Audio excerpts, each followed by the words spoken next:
Hey guys, welcome back to the channel. It's MTGGnome here, and today we're going to do something a little different. We're going to be talking about the upcoming cards from Streets of New Capenna that I'm really looking forward to and I'm really excited about. So the first one we're going to talk about is Lord Xander the Collector. You can build around him in multiple ways. Being 3 colors, he allows us to take advantage of just one or all 3 of his abilities. We can essentially have the enter the battlefield trigger, or have the attack trigger, or we can have the die trigger, or we can use all 3, or we can use 2, or we can use 1. Depends on what kind of build you're going for with Xander. The build I want to go over is possibly the fact that we could probably enter the battlefield with Xander and then have like a sack outlet where he dies, they sacrifice half their non-land permanents, and we can reanimate him. When he enters the battlefield, they discard, and when he dies, again, we make them sacrifice their creatures. So it's really cool. It's a new take on a commander that we haven't seen in a while, so it's gonna be really fun to actually play. The next card we're going to talk about is Halo Fountain, and Halo Fountain is a really good card. I was in the process of making an Adeline deck, and I was like, you know what, I'm going to wait until Capenna comes out until I get a Halo Fountain, because Halo Fountain would go really good in that deck. Just for the fact that you pay 2 white and tap it, and then we untap 2 tapped creatures we control to actually draw a card. That's really good. And then if we have 15 creatures, which in Adeline, it's really easy to get 15 creatures. For 5 white, we can untap 15 tap creatures and we win the game. So Adeline does have vigilance, so we have to be careful of that.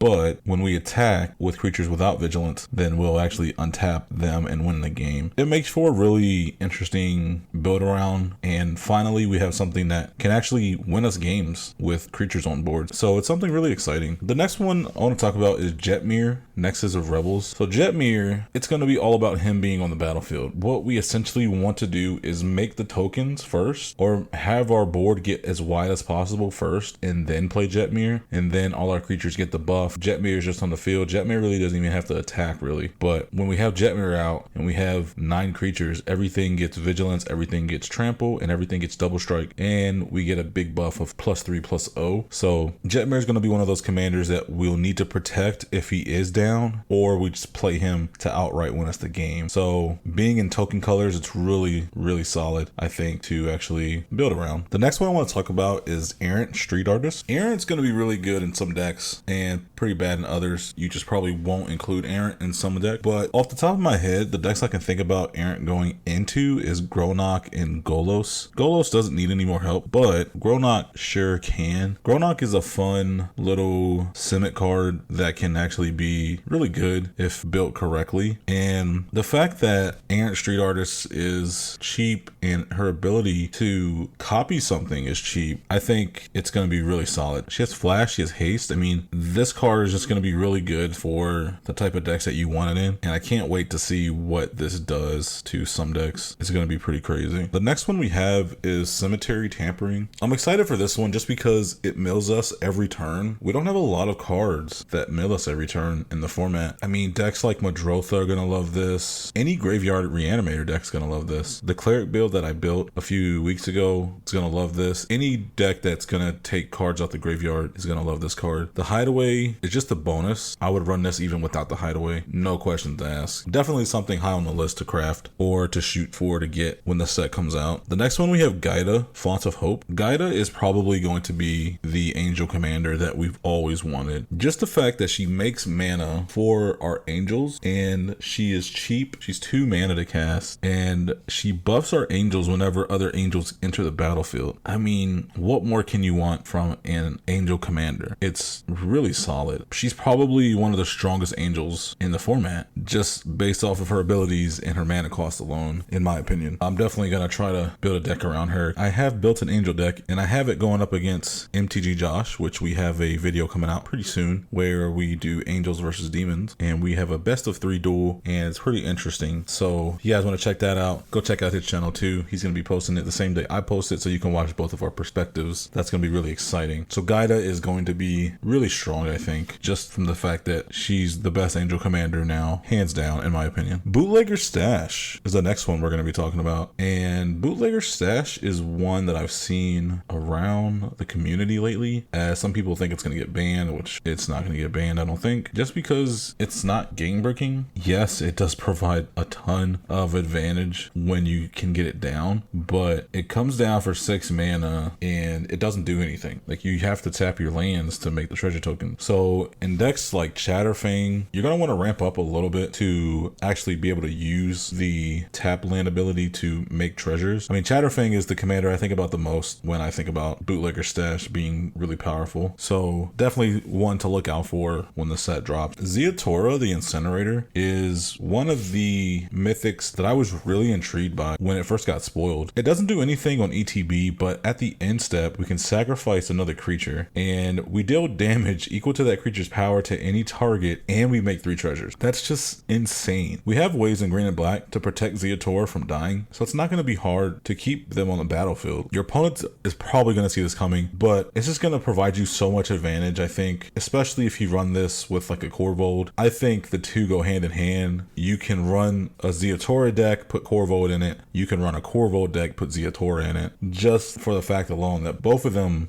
go really well together. I mean, Zeatora makes treasure tokens, which you can sack to draw cards with Corvold, and that's good in and of itself. And then you have a sack outlet in Zeatora. At each end step, we sacrifice a creature. So Zeatora is one of my favorite commanders, I think, from the set, and I'm going to be really excited to build around it. And then the last one we're going to go over for today, I'm going to do another video going over some of the other cards that I'm pretty excited for, is Arcane Bombardment. So I went over this in one of my short videos, but this is one of the cards I'm most excited to build around that's not a commander. Having this out will probably end the game quick with the right setup. Storm decks are going to love this. Burn decks will too. Maybe even control decks. I was thinking about it, and you can cast an instant or sorcery that isn't a counterspell, and then if you have a counterspell exiled with Arcane Bombardment, in the process, Arcane Bombardment will trigger. You can cast the counterspell for free off of Arcane Bombardment, and then you can actually counter the spell. We're going to have to see how powerful Arcane Bombardment is. It's an enchantment, so it's kind of clunky, you know, when you think about things like Thousand Year Storm. Thousand Year Storm is really good, but it's kind of like a storm card. You think of things like Double Vision when you think about enchantments that go in instant and sorcery decks. So only time will tell. I think Arcane Bombardment is better than both of those cards by far. So yeah, let me know what cards you guys are excited to see. If you guys like the content, consider subscribing. We're going to be playing some new Capenna as soon as it drops. Thinking about live streaming it, building our first deck, then playing it, seeing how it goes. But that's all for today. And with that, I'll see you guys in the next one.